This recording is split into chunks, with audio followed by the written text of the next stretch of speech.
please do continue to do what you do, and please continue to share your experience with us golf industry professionals, because it is going to help people, and it is going to, in some cases, extreme cases, it will save some people.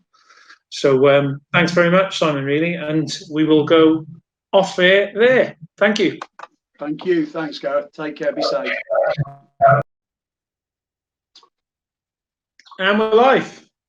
So, cool. Simon Smith, thank you very much for joining me. This is going out as podcast number 1, the first for this new podcast. So thanks very much to you for joining me. I have given an introduction to briefly who you are and your career to date before we've come live here.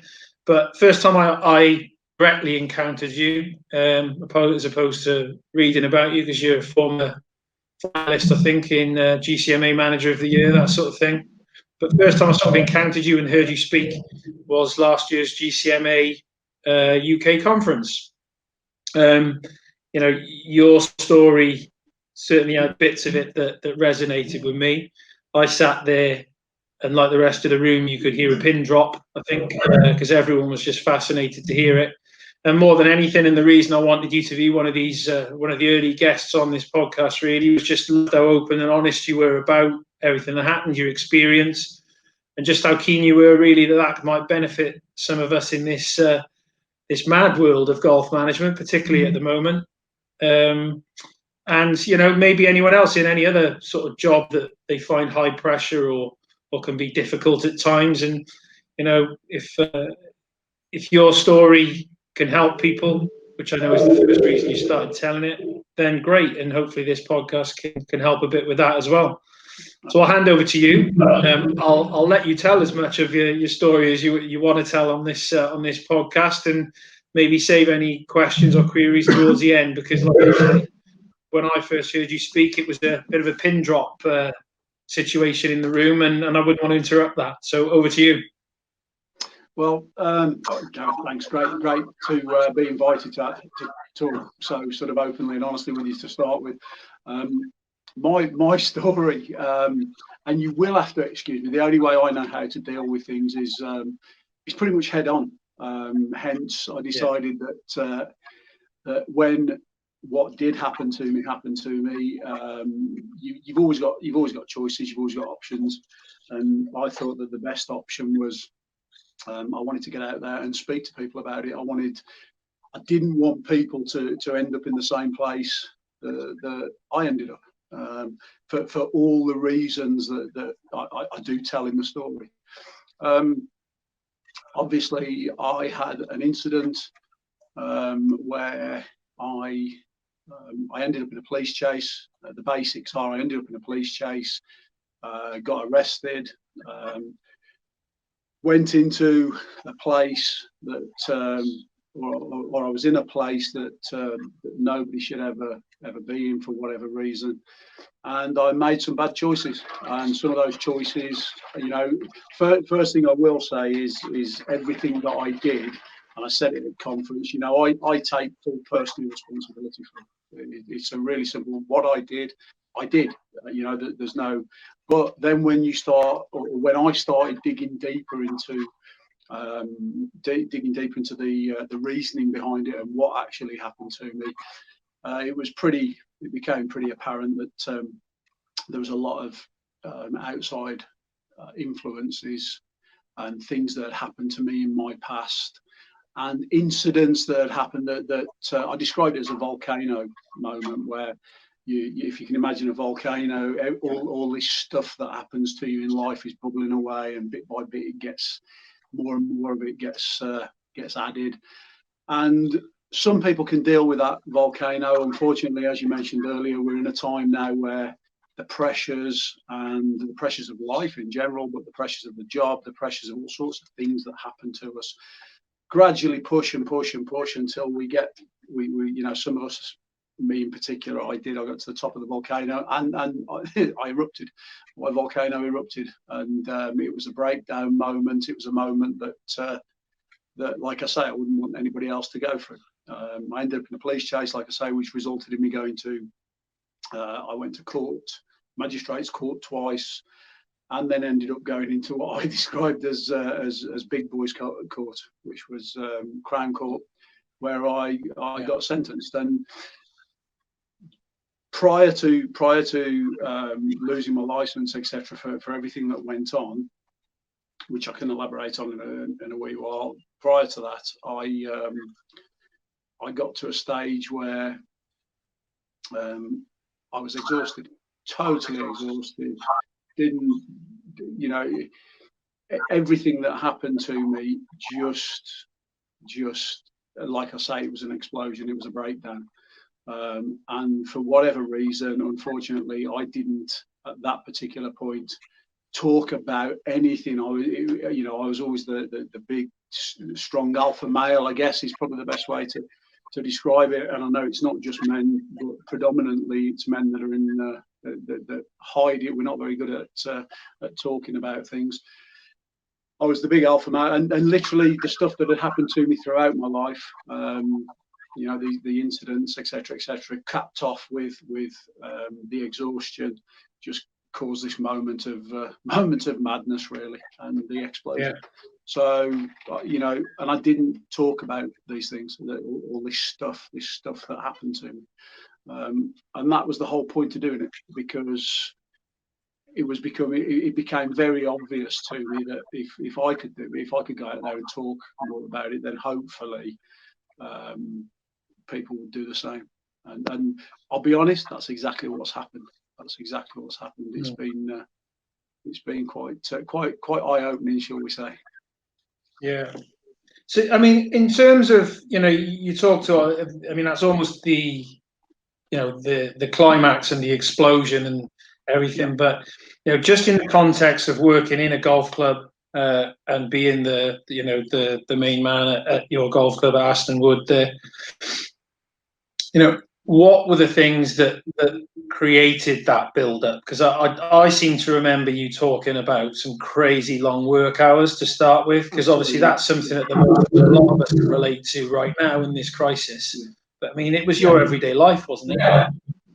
Absolutely. I unfortunately I hadn't. I'm a little bit better now, but I hadn't got a switch off valve. My average working week could be anywhere between 70 and 90 hours and more at times. I wasn't taking days off the way I should. I wasn't, getting. Well, let me give you a typical working day would have been. Yeah, that'd be good. Yeah, I'd wake up anywhere between sort of 2:30, 3 o'clock, and literally jump in my car, go to work. It wouldn't be unusual for me to be sat at my desk at 4:30 in the morning. Bearing in mind I live in Telford, and my travel was across to Sutton Coldfield. So 4:30 was anywhere between 4:35. I'd be sat at my desk, because I believe that I could get everything prepped up and all the paperwork done, everything that I needed to do to prep for that, before I started having to have the interactions with the members and with the clients of the day, etc.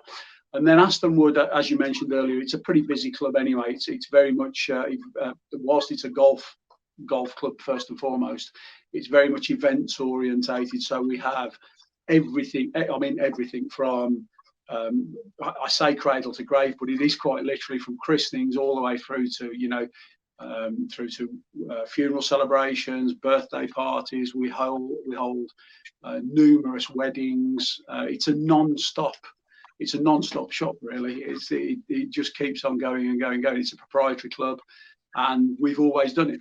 And unfortunately, I've always been very much a hands-on person, and I didn't understand where to turn off. So I love my job. I've always loved the job. But what I didn't see was how much deeper and darker I was, and how many more hours I was working than I really should have been at the time. It just got to the crazy stages, and that's where the exhaustion first really stemmed from. I've always been a doer. I've always enjoyed doing, as we all do, and I'm not saying physically it was the most demanding job, but certainly from a time point of view. It as you know, it takes up a lot of time. The day we get everything done in 40 hours in a week. Yeah, good one. Um, where does the decision, because that is a decision, so where does the decision come from at some point in your career where you've thought, I'm going to get up at 2:30 tomorrow morning? Because when people at the conference around me heard you say that, a few of them sort of, that's nonsense, no way. Yeah, I have met one or two people who've got similar sort of work ethics to you in my life. One of them was in golf, and I'm glad he's not in golf now. He's probably listening to this, and he'll know exactly who he is. I'm glad he's not in golf anymore because he's an absolutely smashing chap. But he was going to drive himself, to not a good place. From just the sheer work ethic and just, similar to yourself, and we used to try and talk to him and say that, why are you doing this? Why are you taking it all on your own? But where does that initial, can you even remember where that decision to get up at 2:30 a.m. comes from? No, I'll be honest. I absolutely, I've always been, I'll be honest, I've never been much of a sleeper. So Right. the reality is I'm a bit, is the word Thatcher-esque, because I know Margaret Thatcher was like a 4-hour sleeper, then catnap through the day, that sort of thing. Right. And I've never been a huge sleeper, so you could say I'm a little bit of an insomniac at heart. And when you do wake up at those sort of times in the morning as well, your choices are very limited. You can put the TV on and watch TV and see what, all the bad news from yesterday or the bad news of the week. Or you can make a decision, as I did to go into work and to, I think I said earlier, I love the job. I love being I'm a golf professional by my background, and then moving to the dark side into golf club management sort of thing. My job's sort of become my life a little bit, and I think that's kind of what happened. And the fact that I didn't sleep a lot when I was awake, I just thought, you know what, I'm gonna. The other thing is, it's much easier to travel at that time of day. The journey that I was doing, that played a little bit of a part of it. I can relate to that. Absolutely. I would not want to hit the M6 at certain times and things like that. So I've got all these alternative routes as well. But at that time in the morning, I could just shoot down the M6 really. And right. But the answer to the honest answer to your question is, I don't think I've ever been a massive sleeper anyway. I've always been up early. So did you used to quantify, the sort of longer you worked, the sort of, you thought that must be the harder and the better job that I'm doing? Because I mean, before my time in golf, I worked in family entertainments and in the gaming industry, and there were certainly sort of duty managers and sort of middle managers that used to almost operate. You wear it as a badge of honor, Oh, I did 65 hours last week, that sort of thing. And I suppose when you're younger and you haven't got responsibilities and it's only for a short period of time, I guess that works for people sometimes. It becomes part of their culture, doesn't it?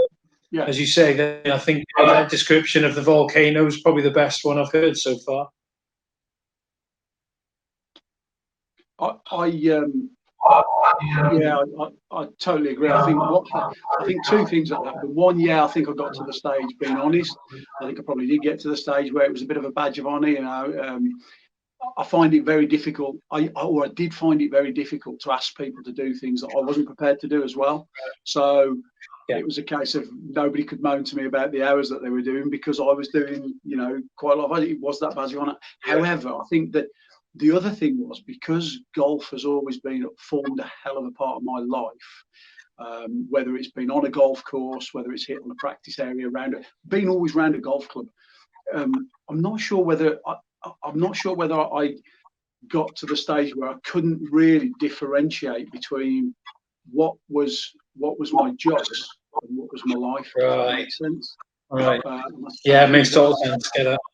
Yeah, that's a really difficult one, and that's a really difficult one for all golf club managers, I think, as it is for golf professionals, because that's why generally speaking, what you'll find, I'm not saying everybody, but I think a lot of people are in this job in the first place because they love golf. They've been around golf and they've spent a lot of time around golf, and therefore the job kind of molds its way into becoming a lifestyle, if that makes sense. I'm not proud of the 80 something. But I think it's superhuman. I couldn't do it. I couldn't do it. So, and I think that's why. I soon discovered it. I don't think I could physically do it. I think I'd probably reach hour 70 or something like that and just fall asleep in the chair, and they'd find me the following morning or something. But I think maybe that's why, there were a few people around me at the conference sort of saying, "No way, 80 hours, nonsense," But like I said, I met other people that are like it, so I knew people like that do exist. Yeah. Did you see any sort of? Yeah. Yeah. Did you see any sort of warning signs for what was going to happen? Not to the extent that it happened. Looking back, not to end up in the police chase and getting arrested and ending up spending a night in a cell. That's something that I never really. Having said that, I guess looking back at it now, it's very easy, and hindsight's a wonderful thing. But looking back at it now, there were warning signs in there. There were obvious. There are obvious things that I would recognise now and do recognise now that I certainly didn't really recognise then. And I guess that's one of the things that I want to sort of, I'm hoping that's what will help people moving forwards, that they will start to, if I can tell my story, maybe they'll just see something. Hang on a second, I'm a bit like that. I've been doing that, and they may see something that I tell in the story that resonates with them. My experience of struggling with stress and that sort of thing with work is, I think my first memory of it really is just sitting in a doctor's surgery and just almost sitting down, explaining how I was feeling to the guy, maybe a little bit of what was going on in my job at the time,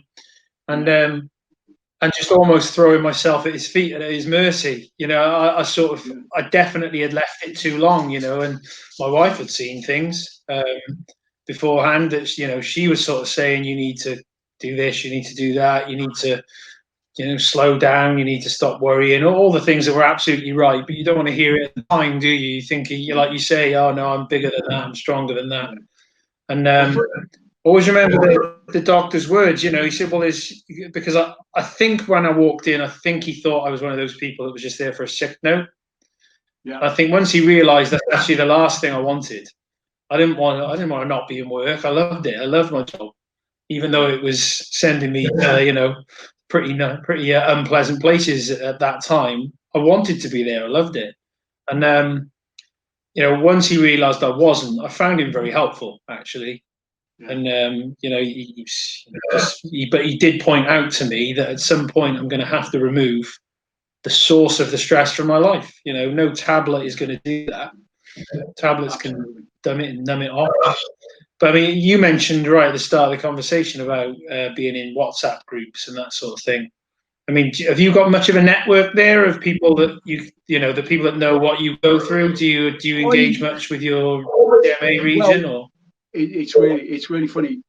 There's a couple of things. I've got a lot of people at the golf club. One of the reactions that I didn't expect from a lot of golf club members was the reaction that I got, which was, "Are you okay?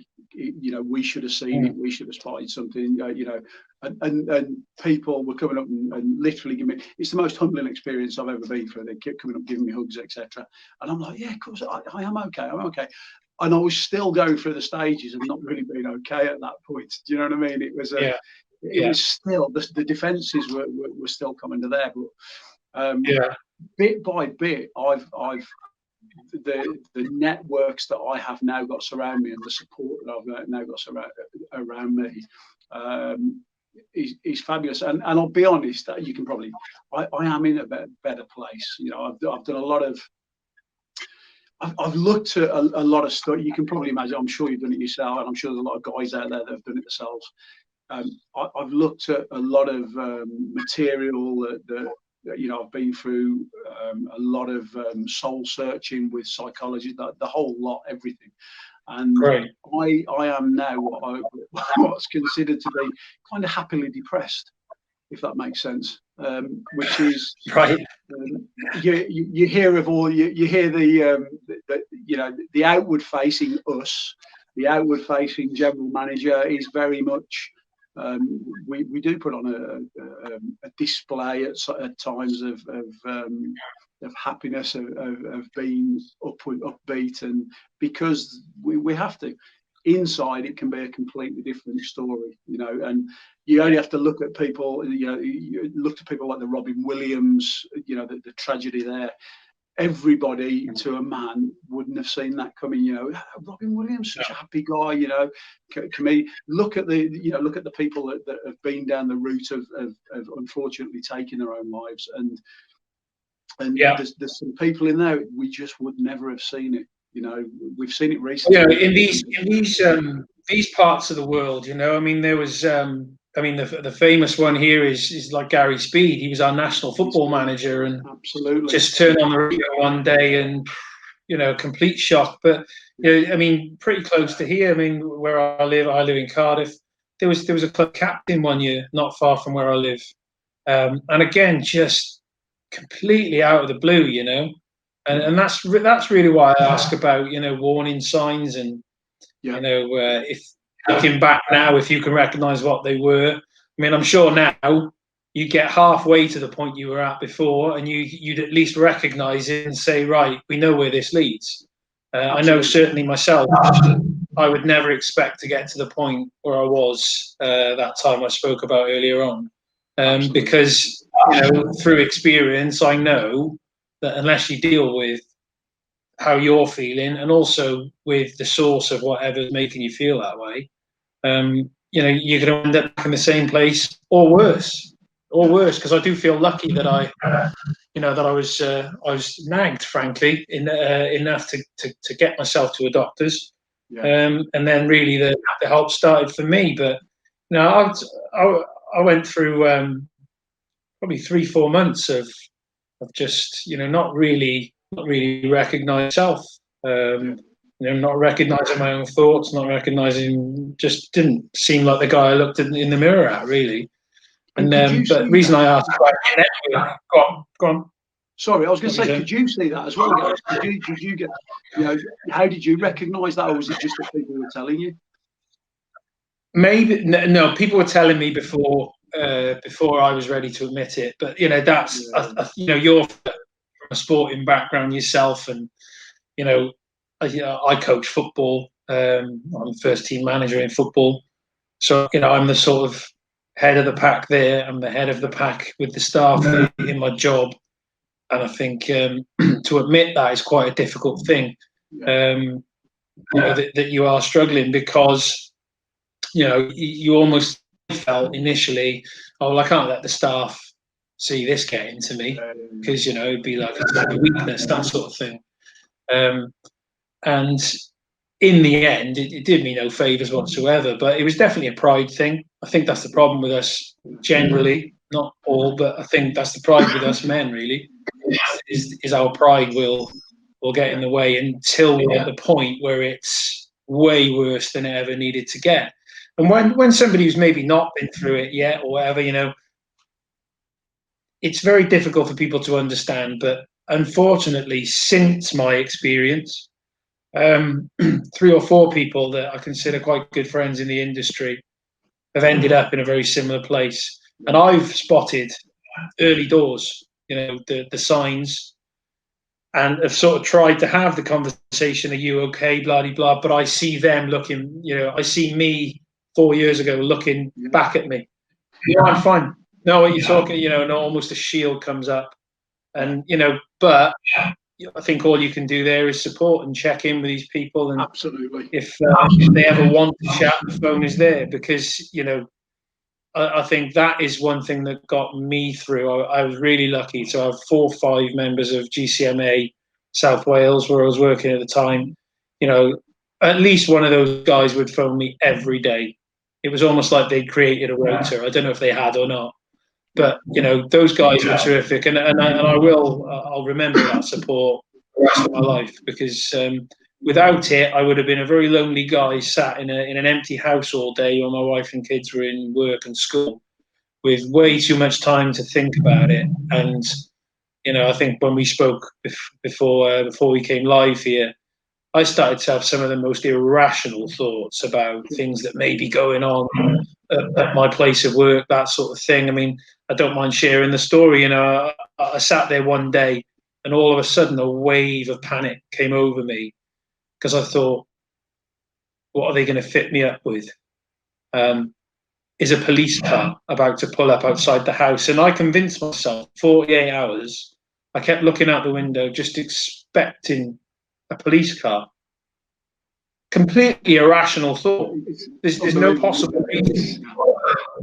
Or for a golf club management job, and you're convincing yourself these things. Completely irrational. But had I not had these phone calls to firstly break up the day, but also to make you realise that you're alone, and then there are other people out there that have been through these things. I made the statements at the depths of it all. I'll never work in golf again. I left that job. Well, no more for me in golf club management. I mean, that was nonsense. I was always going to go back to it, really. But those were the people that, even when I'd left the job, and even when I was making those statements, that phone kept ringing every day. And as I say, I'll always be grateful to those people, because that network was huge for me. And I try to make sure that I give that back when I see someone else struggling now. I don't know what it's like in your region, whether you've got a particularly close-knit network.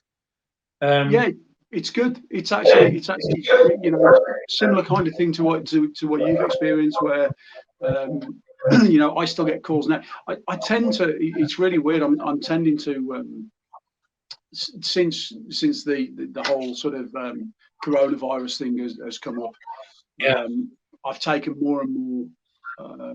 People have got in touch with me, which has been fantastic. It's been absolutely super. They just want to have a chat. Not necessarily to see how I was, because I've got people that do that, and although they have asked, but you could tell there was an underlying reason for them giving me a shout, and it was basically they're struggling. These guys and girls, to be honest, as well, are out there, and people are having a tough time of it, and tough time of getting through the situation. So I've spent a lot of time. I've probably spent more time on the phone recently than I have just chatting with people, really, just chatting with people. And it's been, it's almost, dare I say, it's been like cathartic. It's been, it's been good for the soul, and hopefully, and I'll sit there and listen. I've learned how to listen a lot more since all of this has happened, because that was really important. It's. I think going back to what you said earlier, it's really interesting. We're always supposed to be, like you say, lead with the pack. I think you termed it. Top of the tree, and the rock. You're supposed to be the rock, and yet since this has happened to me, and since I sort of talked to the staff, and the staff are all very aware of what happened, and the staff that have left me now as well are really supportive. They've always sort of rung up, picked the phone up, and said, how's things? How's everything going? But like I say, I am in a much better place now. I'm in a place where I know, hopefully, I can do the same thing that people have done for me now. But that whole, I guess I think I put it on a post that was. The one phrase that really, it still gets to me now, really, is man up. This whole man up thing. Oh God, I know. Yeah, it's the worst. Yeah. It's just the worst thing, because you don't know nobody knows where somebody is. Nobody knows at what point somebody's at, and things like that can be triggers to setting all sorts of craziness off. When I went through what I went through as well, the media, the press reported it in such a way that if I'd have been a different person to I called it suicide press, but they reported it in such a way that that if I'd have been a different kind of person, you could have walked into the golf club and found me hanging from that's just the honest truth, hanging from a rope. I agree with that. I agree with that. I mean, I looked at your story before the conference because when I saw that you were presenting and there was a little bio on you, I thought this could be something that I can relate to here. So I was interested, because once you've been through that sort of thing, I think you're always interested in finding other people, aren't you? But that maybe can relate. Because it's not like buying a house. Most people have bought a house. It's something different, and you're absolutely right. The headlines and the way that those things were written. I mean, the first headline I saw. I mean, the first thing I thought, fair play to your employer, because 90% of employers, let alone golf clubs, a lot of whom are obviously run by members. I know yours isn't, but the headline about you and what happened has got your employer in it. I mean, talk about the way to push somebody who's clearly already potentially on the edge over it, Yeah. And that amazing. I mean, how did you cope with that element? How did you cope with that element of it? Your employer is in the headline. It was really difficult. I mean, I guess luckily my employer and like I said about the golf club, most people looked at it, and because they know me and they know what they know the story of me, they know my life story, and for this to sort of come out, most people just went, do you know what? This isn't Smithy was what I was always known as. So this isn't Smith. This is just we're not judging you. We're not judging what you've done. We want to help you. You're obviously not in a place, not in a logical place to do this in the first place. This is not you. So first and foremost, what my employer, I've got to say, was actually exceptional as well. He recognised that I wasn't, now I'd only been with him for sort of 5 years. Previous to that, my membership I've been with for sort of 27, 28 years now. And the membership knew that wasn't me, what they were seeing here and the way it was portrayed. But certainly my employer knew there was an issue for me to be in a position to do this. So he was very supportive at the time. He was really supportive and understood that there was something a lot deeper, a lot more sort of problematic going on than just an incident that had happened. I suppose luckily, really, that given my background, that incident could have been anything.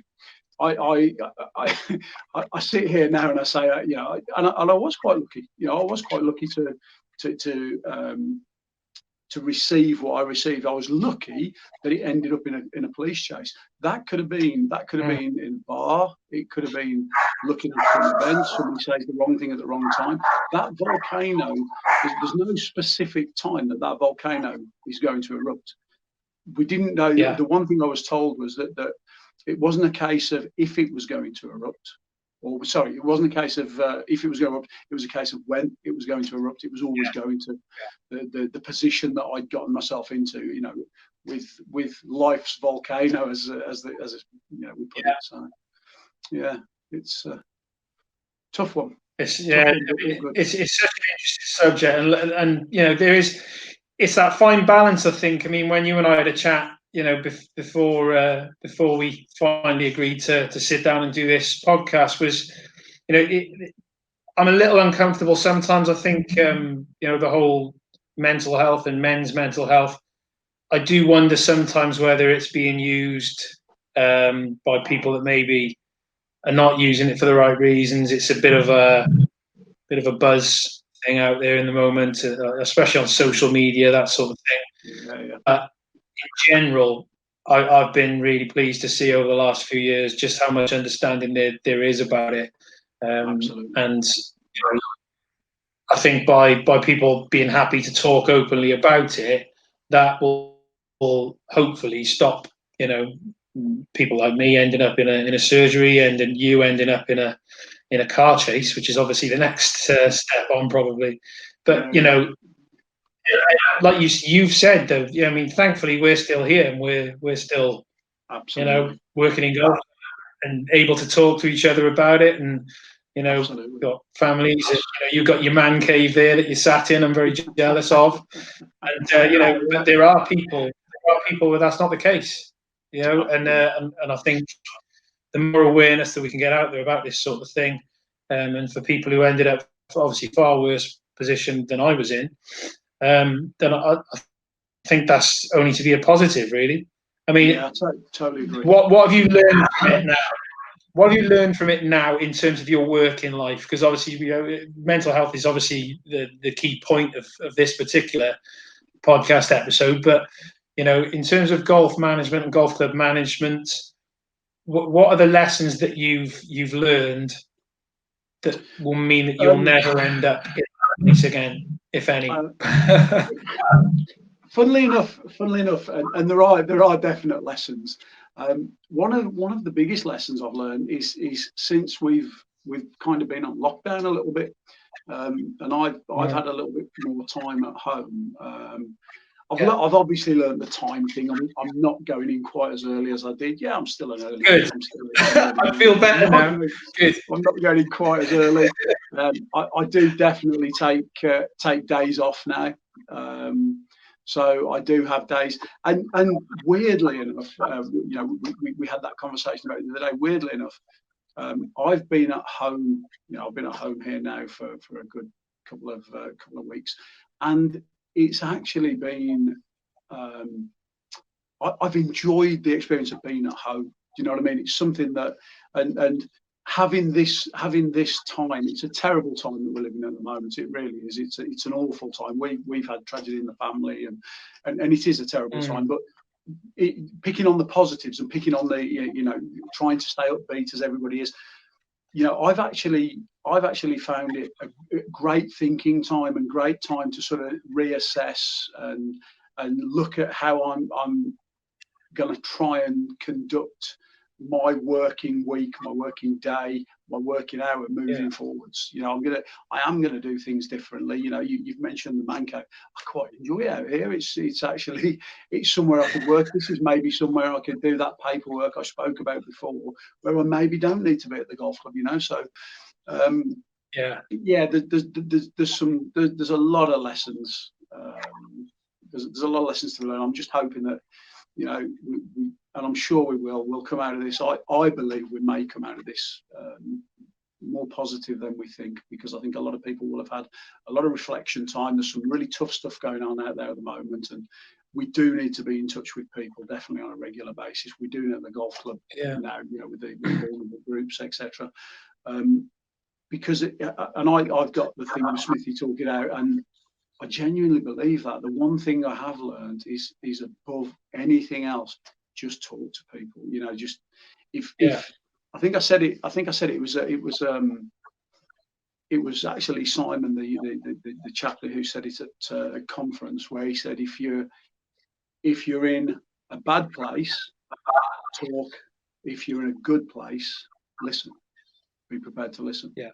And that stuck with me. That's something I hadn't heard before. Yeah. And it really has stuck with me. Some people are in a really good place, and if you are, just be prepared to listen, or listen out for somebody who may not be in quite as good a place as you are. And if you're in a bad place, please, there are people now. It's becoming. There's people like us who will listen. 100%. We want to talk. We want to listen to the problems that are out there. I'm not a counsellor. I said it. I haven't got the answers, but I'm more than happy to have conversations with people, and if that's, I've actually, it's happened this week. There's a couple of people that have rung me that have just talked, and at the end of it, they've gone, "Oh, thanks very much for that." And I haven't actually done anything other than there's no advice there, so to speak. I've not done anything other than being there to have a conversation with them. That communication. I think when I referred to the guys who used to phone me when I was going through my challenging time, I think that's essentially the service that they provided for me. Really, was they just listening to whatever the latest update was that day. Yeah. But having bored them on the phone for 25, 30 minutes, they still phoned the next day. Still phone the next day, and as I say, that it shows the character of those people really, that they recognise that that's what was needed. Yeah. But I appreciate that, because I guess that was my on this sort of topic. I think that was my last question. Really was going to be, what advice could you give? But I think you've just given the best possible advice. I mean, like you say, talk it out was the message that you tried to give at the conference. I've seen you a bit online about talk it out, that sort of thing. I'd certainly endorse that. And and this whole silly pride thing amongst golf managers of not wanting to admit I'll be all right and that sort of thing. I mean, that would be my advice to anyone really, is that it doesn't mean you have to go and tell your chairman or your captain or any of your staff, but have you got a lifelong friend that maybe can't relate to the golf management side of things, but most of us, if we're engaged with our GCMA regions, we'll have 2 or 3 at least people that if we were just brave enough to pick up the phone, they'd be delighted to hear from us, talk to us, help us.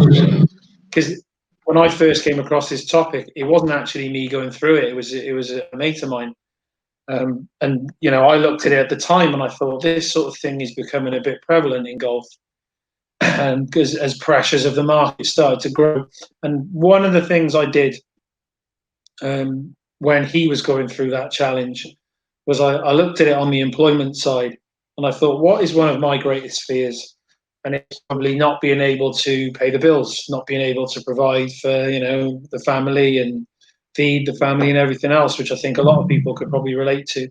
And that then becomes one of your greatest fears. And one of the biggest things I did, best £12.50 a month I spend, is my membership of a union. That if and when any employment things ever hit the fan, you are not completely on your own. And I always say that to people. Very few ever pay any attention to me when I say it, but every single time then somebody ends up in a similar position to what I was in, they end up saying, I wish I'd done that when you said. So if one person listening to this or watching it chooses to do that, it probably changed my life, the fact that I made that decision a couple of years previous. Do you mind me asking what union it was you joined, or are you allowed to mention it, or? No. Yeah, it's fine. I'm a member of Unite.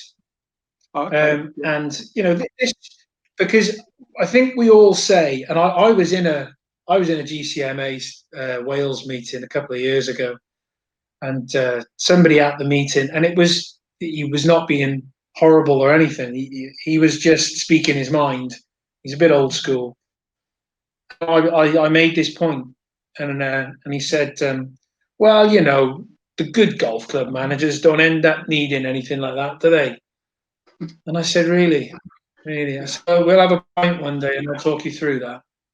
But again, if that guy 2 years down the road ended up with a change of committee, or even if it's a perfectly legal HR issue, a restructure or something like that, to have somebody fighting your corner for you when you're mentally at your worst, is, when you think, I mean, what is it? It's probably 3 pints nowadays, not even that, a month. For that sort of, peace of mind, really. I mean, a lot of people's stresses don't relate to HR related issues, but I tell you what, it won't half pack the pressure on top if it is related to your ability to pay your bills. So, it's funny. I mean, it wasn't like.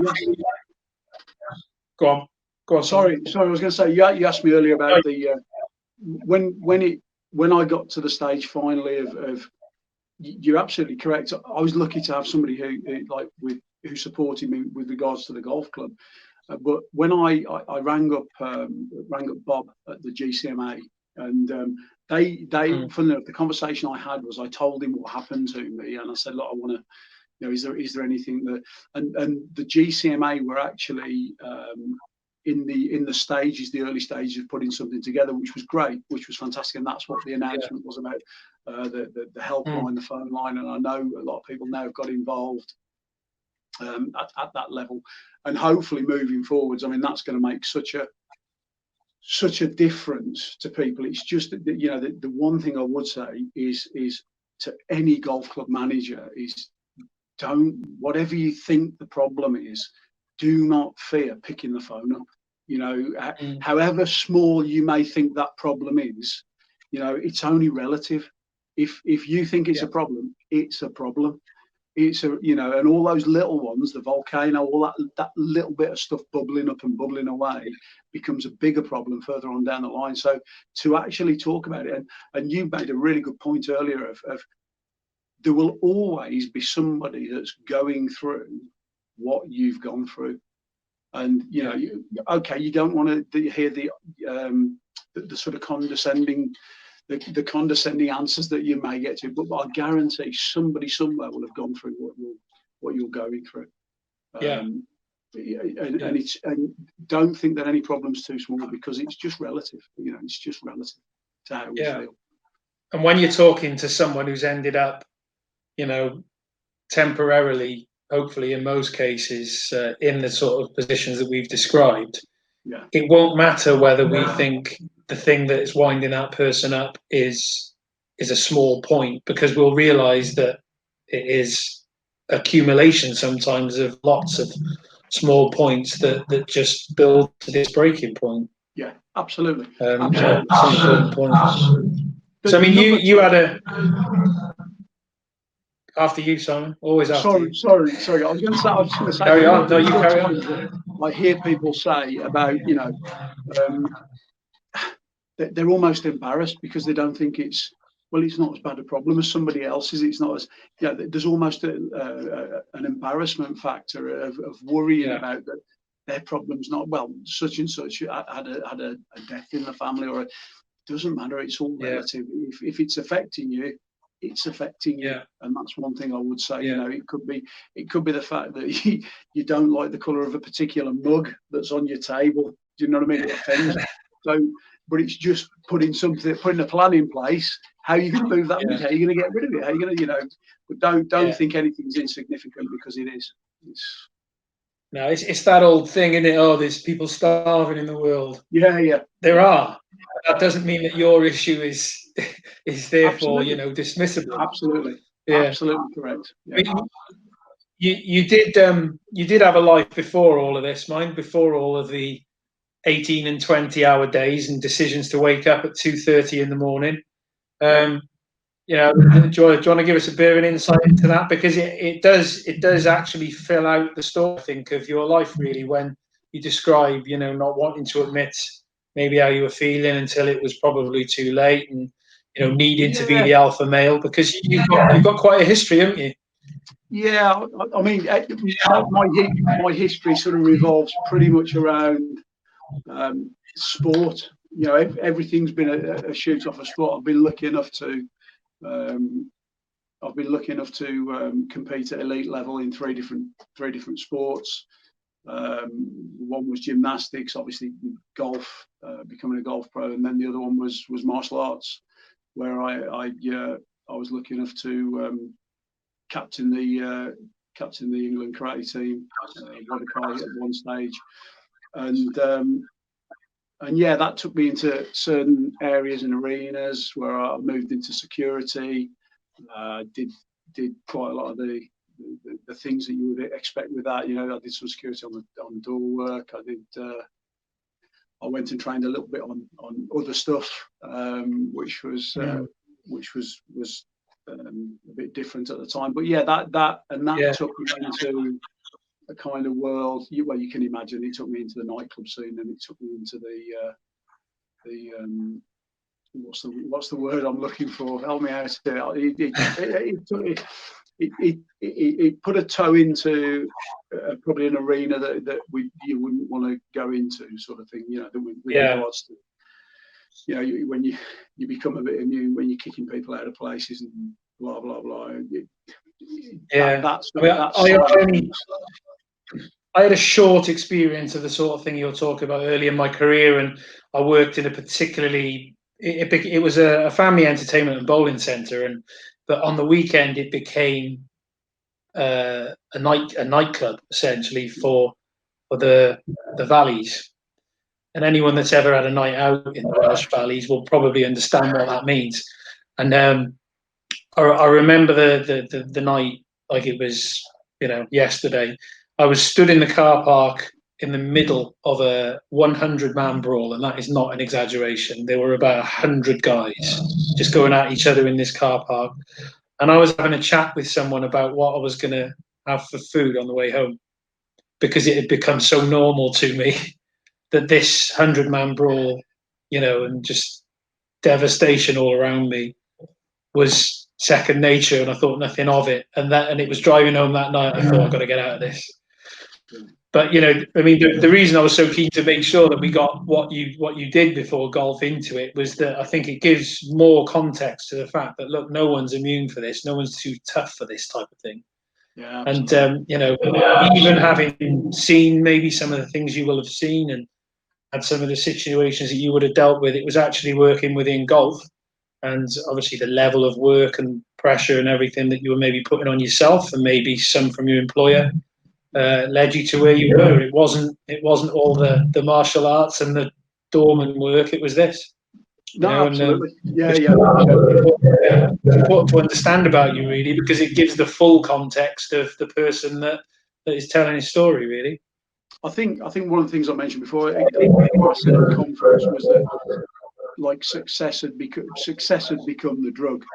So my belief in my head to achieve success, whether I was gymnastics, whether I was fighting, to achieve success, I had to put everything in and everything in and everything in, more and more and more.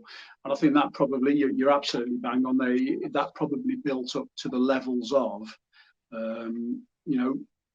when I was putting everything into the sporting side of things. When I transitioned into the world of work, that's exactly how I saw things. I was always going to put everything in because I wanted to be. That's how I perceive success. And the reality is, it took me somewhere that I didn't really want to go. It was tough. It was tough.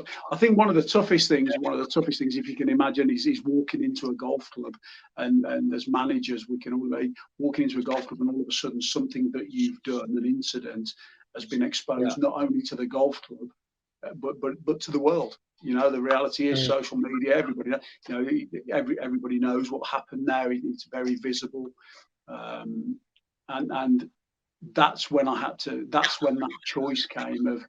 So what are you going to do about this? Are you going to get under a quilt and disappear, which could have been a choice. That is a choice. Or are you going to sort of try and do something and make something more positive from this, and try and help out in some way, I guess. And that's the reality. Yeah. When I spoke to somebody who sort of mentored me through this as well as psychology, the reality was, if I can help, if we all can help, if we can help one person, we've achieved success in a completely different way. It's not picking a trophy. I agree. It's not winning, on a golf course. It's a sort of humane success, isn't it? It's something completely different. So, and you may never know. You may never know you've helped that person, absolutely. But that's good enough. I mean, just to close on that sort of topic, really. I would say just hats off to you for taking that approach.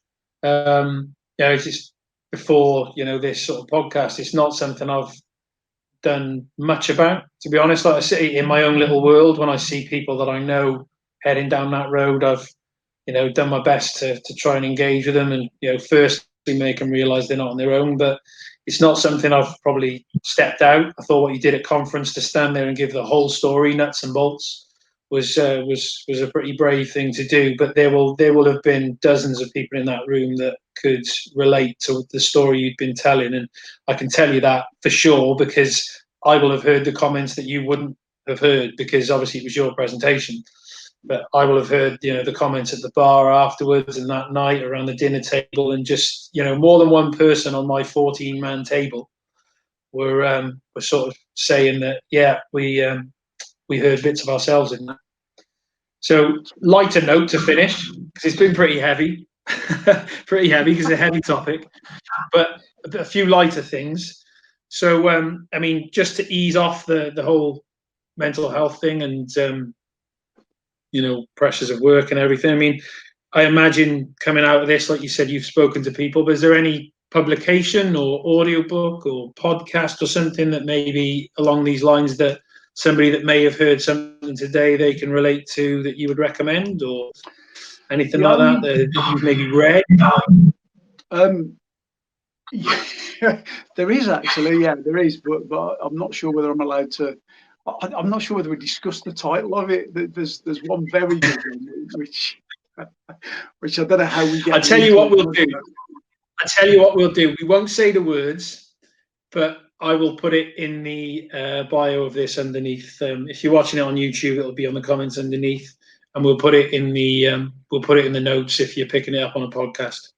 So Simon will tell me the title afterwards in case we offend anybody.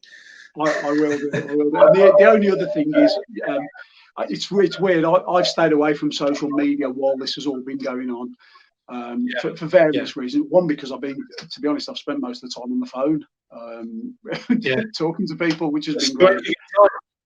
When do you get time? 18-hour days? Yeah. Well, yeah, X18 nowadays. Yeah. And just a few light-hearted ones to finish, really. So, same as I ask everybody, or will ask everybody. I mean, you've played a lot of golf courses at your level of golf. What's the best? What's your favourite golf course that you've played anywhere in the world? I really enjoyed it. It's one that I've played recently, and I didn't play particularly well around it at all. Monterey, out in Portugal. Ah, right. Absolutely, incredible. And if you get a chance to go upstairs where the pictures are, where Nicholas has done all his designs, and as a signature course, he actually walked it and was there. Fantastic, absolutely incredible. I played quite in the States, but I've got to say Monterey really it was the experience. It wasn't just the golf course itself, which is incredible. It was the experience that you from start to finish at Monterey. It was that one. I know what you mean. It's in these top places. That's part of it, isn't it? Yeah. Again, something I ask most people I talk to when I meet them in golf. It's in Portugal. Played Salgados? No. It's near Albufeira. I try and find people that like I say, misery loves company. Well, I mean, I'm a mid-teen handicapper, so I try and find people who've played Salgados. 15 holes of water in an 18-hole golf course. I just try and find somebody else that's been beaten up by it, really, because it just makes me feel better about golf. But so no, I can't add you to the list of that.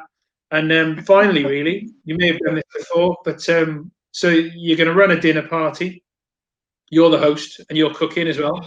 Pressure's on. But you're going to invite 5 guests, dead or alive from history, anyone. But who are you going to put around that table? Oh, really? It's a difficult one, isn't it? You'd have to. Genuinely, you'd have to give me some time to think about this, because there's. I definitely put Seve on there without question of a doubt. He's quite common. Yeah. I grew up watching Seve and just the man himself, everything he did, and I think the way he connected himself, just incredible. That's a really tough one. It might take you may have to give me a little bit of time for. We're gonna have to put that in bio underneath as well. Brilliant. Yeah. Great question. Yeah, you could come out with all the standard answers. I'd love to see Mother Teresa there, and I'd love to see, but I'd have to have a little. I'd have to have a little think about that. Remember, no politically correct lines on this podcast or this YouTube. No, it's only the honest truth is allowed on this. So no, please don't say Mother Teresa if that's not what you think. I can tell you 5 I definitely wouldn't have. Go on. Go on. Donald Trump. We'll put that in the bio as well. Yeah, exactly. Yeah. Well, we've been an hour, so there's no time limit to these, but that's been terrific, Simon. I really appreciate your time. I really appreciate you coming on today and sharing your story with us and your experiences. But on behalf of everyone that was at conference last year, thank you for coming and doing that. And please continue to do what you're doing. Really, when you have time, because you're a busy guy, I know, and you've got family and grandkids and everything else. But please do continue to do what you do, and please continue to share your experience with us golf industry professionals, because it is going to help people, and it is going to, in some cases, extreme cases, it will save some people. So thanks very much, Simon, really, and we will go off there. Thank you. Thank you. Thanks, Gareth. Take care. Be safe.